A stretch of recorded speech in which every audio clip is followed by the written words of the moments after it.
Alright, so this is my first music album review. Let's see how this one goes. Today, Eminem's Marshall Mathers LP2 was released officially. A lot of hype about this. You know, he dyed his hair back to blonde. He's naming it the Marshall Mathers LP2, which is a very ballsy move in itself. So there's a lot of hype and anticipation for this, and rightly so. Um, Today's the first time I listened to it. It leaked like a week earlier from today, but I'm one of those weird people that are still around that actually waits for the release date before they listen to something. At least if it's something I really care about. And new Eminem music is that. Thing that when I was a kid, growing up in 2001, 2, 3, around that time period, I was a huge fucking Eminem fan. Huge Eminem fan. It was crazy. Like, he was like God to me. I remember carrying my Walkman to junior high school every day, listening to the CDs over and over again. Had my mixtapes, wore the beanie hat, the hoodie. Especially when 8 Mile came out, me and my friends watched that movie like 10 fucking times. I mean, Eminem, as when you're growing up in that age, 11, 12, young teenager, it's a weird kind of time, and it's because you're starting to become a person with your own thoughts and emotions and ideas, and it's just a weird thing. You don't know where you are, and that music was a way for you to relate to something, and for you to get through your days and get through things, get through these changes that are coming into your life. And that's how Eminem music was for me as a kid. So of course, when I heard that he was releasing Marshall Mathers LP2, I was shocked, and I was very, very fucking excited because the first Marshall Mathers LP was a classic. That's the album I grew up with. So I'm gonna talk about this album. I'm gonna start off with the negatives, the cons, and then I'll go to the pros. We'll start off with the bad stuff, get the bad stuff out of the way, and then we'll talk about the good stuff. Now, so coming into this album, Eminem released. Let's just do a little fast retrospective. Eminem released the Slim Shady LP, which was his first 3 albums were just classics. You just can't ever expect him to produce and release something on the level of those albums. Those albums are untouchable. The Slim Shady LP, the Marshall Mathers LP, and the Eminem Show. Those albums are fantastic classics. Pretty much every song is gold on those albums. Can't touch those albums. And then Encore is really when he really started falling off, the fall from grace for Eminem. I hate Encore. I think Encore is easily his worst album. I don't think there's anything good on it. His rhyming is lazy. He's going through the motions. His beats are annoying. He's acting like a little child. It's just horrible. He was obviously way too much on drugs at that point to produce anything remotely good. Encore was just a disgrace. So I hated Encore. Then, of course, he got into his drugs thing. His friend Proof died, and it was a while till he released his next album. But Relapse came in 2009, and Relapse gets a lot of hate. And the thing is, Relapse has things that do make it great. I mean, there are great fucking songs on Relapse. 3 a.m., Stay Wide Awake, Insane, Underground, Must Be the Ganja. Those are great fucking songs. It's just that the middle of Relapse, because it starts off great and it ends great, but the middle of it is really bad, and it's a bunch of songs that nobody remembers, a bunch of throwaways, and that's the problem. If he used songs from his Relapse refill, which was after Relapse, he released a bonus issue with like 5-6 more songs, and some of those songs were fucking great, like Elevator, Music Box. Also on the deluxe edition, My Darling, Careful What You Wish For. If he used those songs in place of the mediocre songs in the middle of the Relapse CD, then I think that album would be looked at as a classic. but there are a lot of throwaways on that album, even though some stuff is great. And then it was Recovery, 2010. Um, Recovery was good. It was good for when it came out. It was a change, but it's like it doesn't have the long staying appeal. I don't think like his past albums do, like Slim Shady LP, Marshall Mathers LP, Eminem Show. I don't think that you could constantly go back to Recovery. It's not an album you could constantly listen to. Whereas I could listen to the Eminem Show every single day and never get bored of it. Recovery is dark, the angriness, the screaming, the dreariness, the gloom. It's good for a first listen and maybe a couple more, but it's not something you keep going to. And I wanted to see him move on from the Recovery period, the Recovery type of styling of his music, because it was getting old. Because when he was doing Recovery and he was featuring on other people's songs, he was doing the same style with the screaming in the verses, and it was just getting annoying after a while, and the constant punchlines and puns, and it's like, all right, let's move on. Stop with the, I get it, you recovered, that's great, but let's move on now. It felt like every song was like supposed to be some inspirational, like type of cheesy inspirational song, not like lose yourself good inspiration, like a cheesy type of inspiration. So I wanted to see him move on from that. And now we get the Marshall Mathers LP too. And so I'm going to talk about the things that I don't like about the album. I will say that I think it is his best album since the Eminem Show, as of right now. It's fresh in my mind. Will I continue to think it's the best album since the Eminem Show, later on down the road? I don't know. But I'm not saying it's on any level to those first three albums. Don't get me wrong.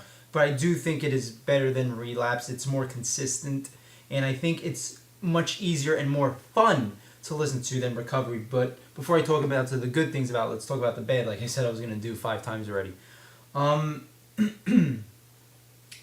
With the Marshall Mathers LP, what Eminem has recently been doing that I don't care for is people are saying that he's a lot more skilled as a lyricist and a wordsmith now, and he's including like shitload more rhymes than he used to in verses. And yeah, you can argue that, but I don't think that's for the better.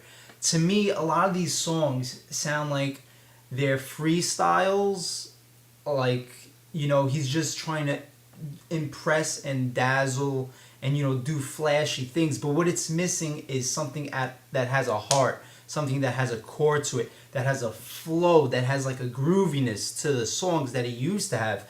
Every song had a good groove and a good flow, whereas I don't think his flows are as good anymore. His flows are very, they're not as clean as they used to be. They're very jumpy. They have I don't know, but there's something missing that the songs used to have. The sound, it's freestyling, all this flashiness, displaying all your power, but it doesn't have the production and the organization and the structure of a well-produced song like his other songs were. And one of the main reasons is I think he's trying too hard with the writing. I think he's trying to fit too many rhymes into each song. He's trying to fit too many, syllables into each line. Too many, as many punchlines as he could possibly think of. I think he's actually overworking himself to a point that's a flaw now, to a point that seems to be a weakness recently with Eminem. Because he's a little too much focused on, doing all these amazing acrobatic tricks with his words that he misses out on flow. He misses out on delivery. He misses out on having fun with the material. It's just all these, punchlines and puns and metaphors and analogies that it gets to be too much, that it gets to be corny after a while. It's like, if you love your food, like I love macaroni and cheese. Macaroni and cheese is fucking great. Kraft from the box macaroni and cheese. If I have it every day, it starts to get old. It starts to wear off. And that's how it is when you're hearing this, punchline minute, second after second after second. So, I want to see Eminem just slow down. Back in the day, save punchlines for when they should be used. But, just tell a story. Just keep it going. Focus on the flow. Do your different flows, your different voices, rather than focusing on, getting this bullet speed rhymes out, to try to impress somebody. I mean, let me recite, something like a Soldier, the opening verse from Soldier. And listen to how it flows so good, and it's just telling a story. There's no punchlines or anything. It just goes. He goes, never was a thug, just infatuated with guns. Never was a gangster till I graduated to one and got the rep of a villain for weapon concealing. Took the image of a thug, kept shit appealing, willing to stick out my neck for respect if it meant life or death. Never lived to regret what I said. It when you meet people, just want to see if it's true, if it's you. What you say in your raps, what you do, so they feel it's part of your obligation to fulfill. When they see you on the streets of face to face with you for real. In confrontation, ain't no conversation. If you feel you're in violation, any hesitation, get you killed. If you feel it, kill it. It just keeps on going. There's, he's not taking time out for punchlines, puns, metaphors, and this stuff. He's just keeping it going, keeping a flow, changing up the flows, changing up the rhymes, changing up the wordplay with the flow. And also the production of the music used to be so much better. The beats, I mean, where are those great Dre beats? You're talking about the Marshall Mathers LP too. If you're trying to harken back to the nostalgic days, why is Dr. Dre not producing beats on this album? I think that is a huge flaw, a huge weakness for this album. If you're going to go harken back, you have to go to Dr. Dre. Maybe even throw in a D12 song on there. Do Bitch Please 3. Do something. Now, he does revert to a lot of old school stuff in his rhymes and stuff in his songs, but why do you not have Dre, producing 1-2 songs, I mean, every album he at least produced one song. This is the first album that he has not produced a song, I believe, because even Recovery he produced so bad, and I think that was probably the best beat on that album. The thing is, it's all these, very generic rock rap type beats where it's just drum machines and you can't even hum it. But with Dr. Dre, you knew you were getting a monster beat that fucking, that bounce, that had a groove to it that you could hum. And that's the problem, I feel like Eminem is just way too focused on the writing skills where he's foregoing all the production values. Why is Dr. Dre not on this? I don't know. A lot of these beats are, some of them are average, but they're not on the level of a Dre. Now there are some weak songs on this, but let's start talking about the good things. I spent quite a bit of time talking about the bad things. The good things is I do think that he definitely moved out of the recovery period. He is trying to have more fun. That is the main thing. I'm so glad this album is fun. It's fun to listen to. It makes you laugh. It has moments of Slim Shady, and that's what we grew up loving from Eminem. And he does try to do more variations in the flow and, have more fun with the rapping. Whereas Recovery felt like he was just screaming and, doing all these corny punchlines, second after second after second. I feel like even though he's not, doing this, he's not totally at the the vintage days where he was focused on the overall production and not so involved. I do think he's still very involved mentally with just on the wordplay, but he is moving better from the Recovery, where if it was like there was no good there was hardly any flows that stood out, even though there were good songs, but he had a huge lack of flows that you actually cared about. This album, I think he does bring more, and great about this album is it does earn the title of being the sequel to Marshall Mathers LP. Is it as good as the Marshall Mathers LP? No, can never be. But the songs, the themes, the referencing, the name droppings, the nostalgia factor that he adds into his songs make this the Marshall Mathers LP too. He brings up a lot of songs. He brings back some beats for little samples. this is the Marshall Mathers LP2. This is him looking back on that time.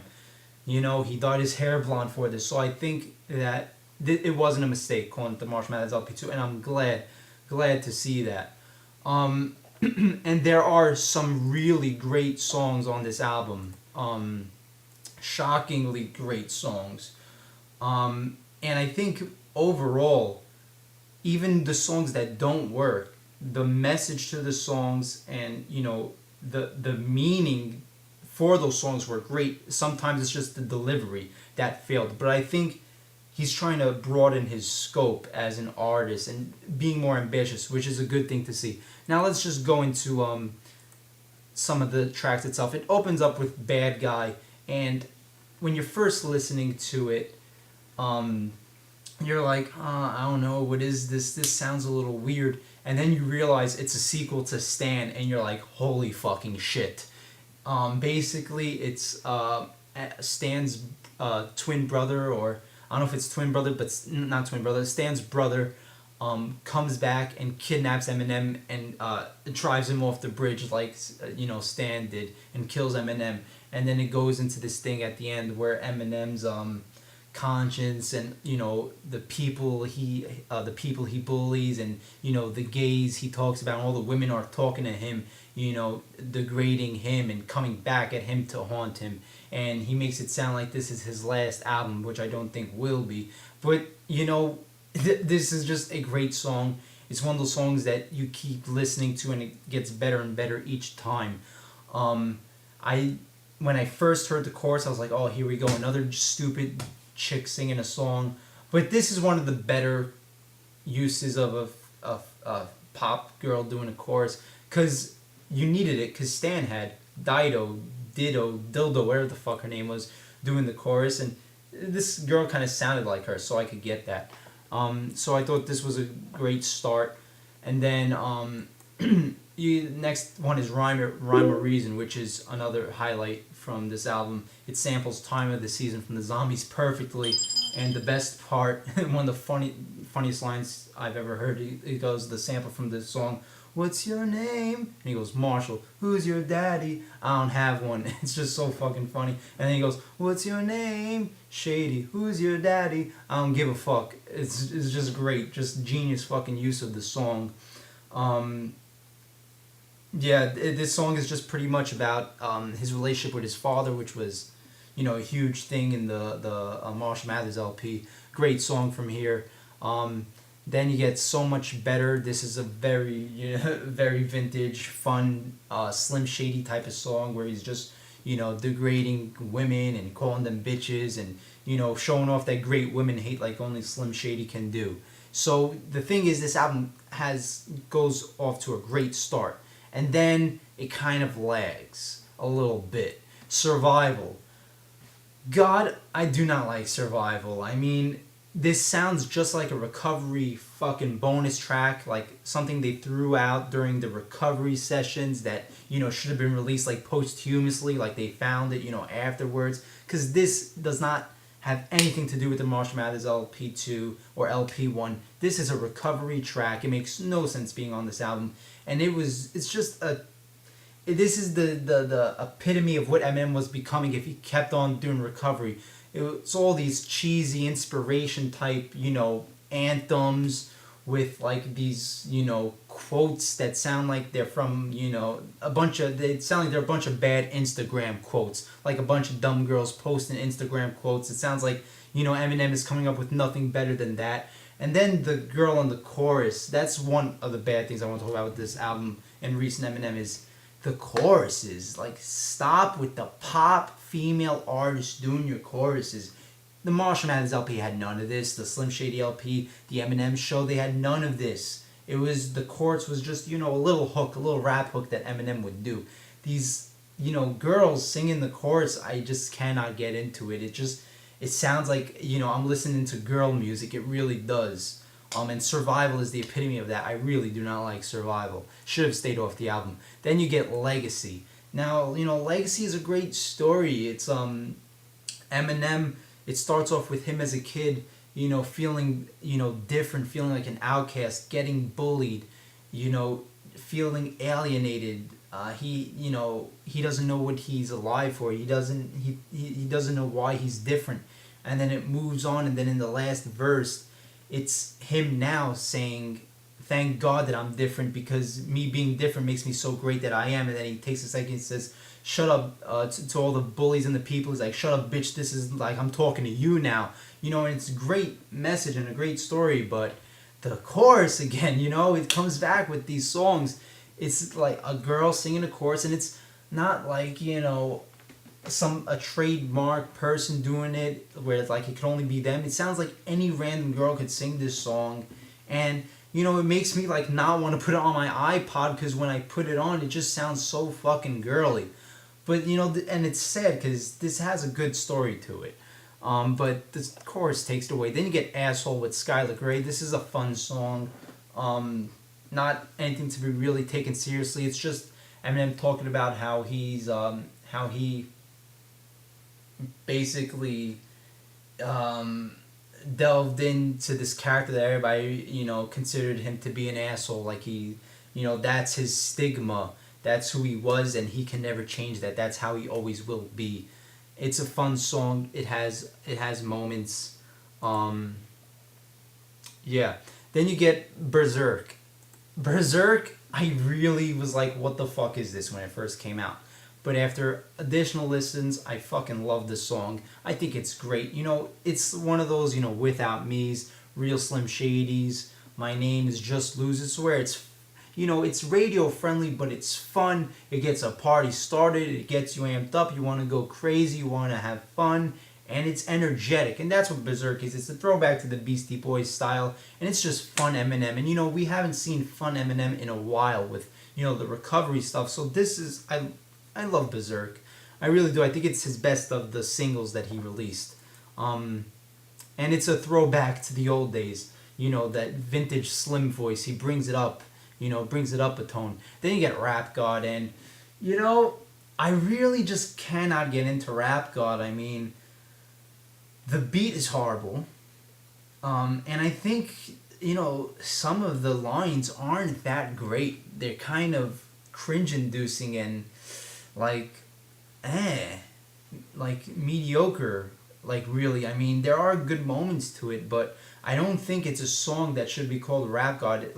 I think, his verse on Renegade, that's Rap God. 8 Mile Road is Rap God.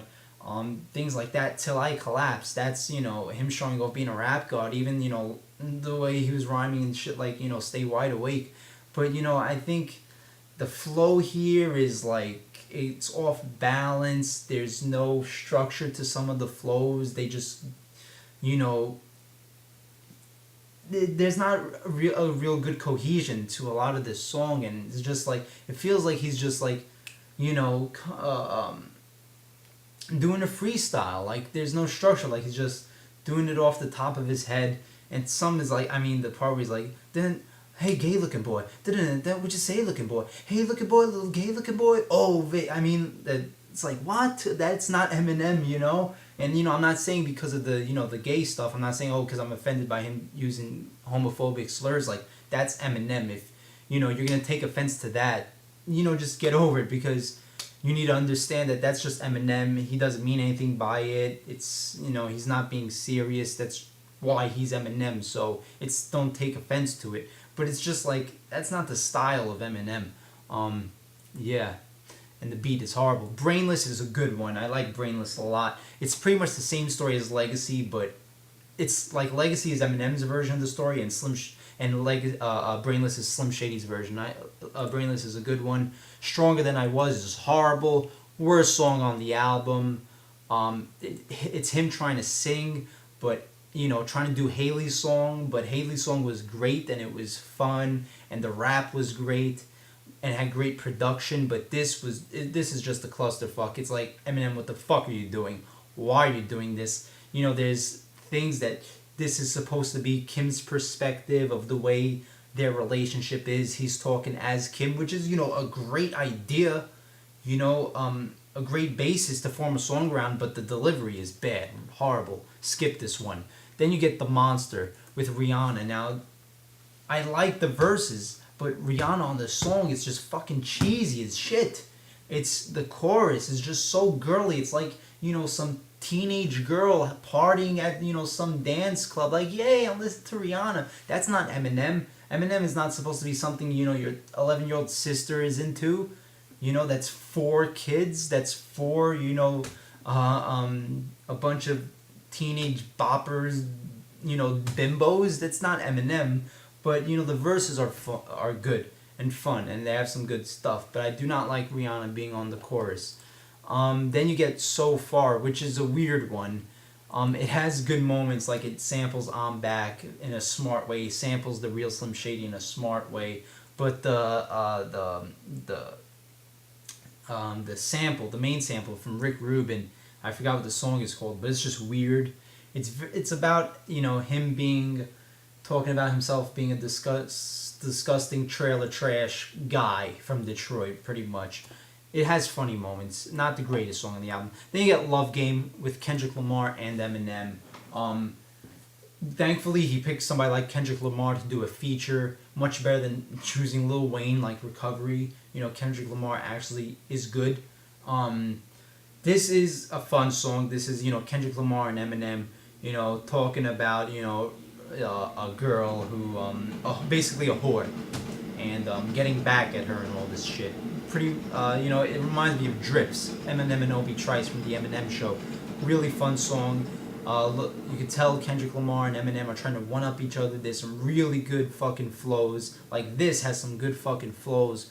Some rapid-fire fucking raps. And it really has some pretty good fucking stuff in this song. The sampling and the beat, the production is could have been better. Headlights. This is the gem of the album. Headlights is the surprise. When I heard he was making a song apologizing to his mother with the guy from Fun on vocals, I was like, oh boy. But holy fucking shit. So, as every Eminem fan knows, Eminem has had a horrible, strained relationship with his mother. And, you could tell just from listening to Clean Out My Closet, he's dissed his mother on many tracks, cursed her out, saying, I hope you fucking die for this shit. His daughter Haley won't even see you at your funeral, and all this, just horrible, and they haven't spoken. And then he releases this song, and it is just emotional and beautiful. It's amazing. It really is. I don't care that it's not Slim Shady, that's not Eminem cursing and talking about drugs and talking about murder, but this song, I'm glad it happened, because you know what? A parent is very important. And for him to do this song, to have the balls to do this song, is fantastic. Kudos to him. This song left me with a tear in my eye. I am not going to lie. It is just from the heart. I never heard a song so painfully and brutally honest. He is just reaching out to his mother and saying, I am sorry for everything I put you through. And in the end, you are my mother. And it's beautiful. It really fucking is. This is amazing. This is the one, time where it's like he could get away with emo stuff and I don't, mind for him. I'm not going to say, oh, but he's not being Slim Shady, because this is something that's good for his life. Making, trying to mend the bridge with his mother, trying to fix that bridge. So yeah, this is, I think, the gem of the album. And then you get Evil Twin, which is a great closing song. It's basically Eminem and Slim Shady doing a rap duo song. They hand over verses to each other. There's good referencing to My Name Is. It's basically Eminem resurrects Slim Shady. Slim Shady is back. Does this mean we're going to get a Slim Shady oriented record next? That'd be great. That'd be awesome. But if not, this is a great song anyway. And in the end, he says, he has this great line where he's not in the top 5, he's in the top 4. 1 and 2 is Biggie and Pac, and he has an evil twin, so you can guess who are 3 and 4, implying that 3 and 4 is Eminem and Slim Shady. And then at the end, it's he comes to the conclusion that no matter what, his hair is dyed, the Shady's in him all the time, and in the end, they're both the same person. Great song. Classic fucking Slim Shady type of song. and that's the end of the album. And then if you get the deluxe tracks, you got some good treats, because 3 of these songs are good. Baby, Groundhog Day, Wicked Ways are the 3 good songs out of the 5. Desperation has a weird fucking vibe to it, and a weird country rock chords. It's like, what the fuck are you doing? Beautiful Pain is horrible. Horrible. Emo relationship bullshit that he's been doing way too much. Stop with this tortured relationship, getting over a girl's songs. You know, that's not Eminem, you know? Now I know, you know, the mom, see the difference between Headlights, that is something that needed to happen. That's something that's, you know, different. That's a change. He never did that. But these, you know, tortured relationship, you know, trying to get over women's songs, he's been doing this a lot since Recovery, and it's getting old, and it's cheesy, and it's, you know, mainstream shit, you know? This is, you know, Drake shit or whatever, you know? This isn't Eminem. You're supposed to be killing your ex-girlfriends, you know? Not, you know, talking about how it's going to be so difficult to get over somebody. But anyway, and some of these songs, you can tell, like, because the flows on some of these songs are even better than some of the stuff on the album. Like, you could replace some of these stuff on the album with these songs, and the album would be even better. Because you could tell, like, from these bonus tracks, he's not worrying about, you know, trying to get on the radio with these tracks. You know, he's not worrying about the pressure of it being on the album. He's just, you know, being more simple, feeling more free creatively, because they're just bonus tracks, and just from him having a little pressure off, you could tell he's having more fun with the flows, and you know, the structure of the song. He's going back to some, you hear glimpses of stuff the way he used to rap, which was superior, I believe, the way he used to rap, even though, like I said, his wordplay might be more what's the word? More matured, or that's not the word, but it's late as fuck. His wordplay might be, you know, better now to a critic or something. It might be more impressive, but the way he presented flows, and the way he just, you know, kept the story going on and on and on without it breaking up in the flows, where the flows feel staticky sometimes these days. That's why I think the way he rapped before was superior to the way he raps now. And you could get that from some of these bonus tracks, because he's not worrying about, you know, oh, I have to, you know, fit this thing on the album, and it has to be this way, I have to fit all these rhymes into it and all this, and I have to worry about it being played on a radio. And by him feeling free, you could see he lets himself go a little bit and has some fun with this and get some flow back. And hopefully this is, you know, something that he keeps on working towards, getting that flow back that's been missing. You know, I think of, you know, songs like Business and Square Dance, you know, they just had such fun flows to them. They just so had a nice fucking groove. And hopefully he gets it back in the studio with Dr. fucking Dre soon. Get some beats from Dr. Dre, please. Overall, pretty good album. You know, it does have classic shady stuff, and it does deserve to be called the Marsh Mathers LP too, because a lot of these songs he's harkening back to the old days, how he got to where he is today, where he was at that time, all the themes of his parents, Kim, you know, the reputation he's received from, you know, that Slim Shady, all the stuff he harkens back to. There are some songs that shouldn't be on this album, but whatever, that's why it's not on the level of the first 3 albums. But I think this is a good step forward. Just, you know, hopefully he could keep progressing on this, and we could get some really good, you know, maybe a nice, playful, fun Slim Shady LP with some good flows next time, or, you know.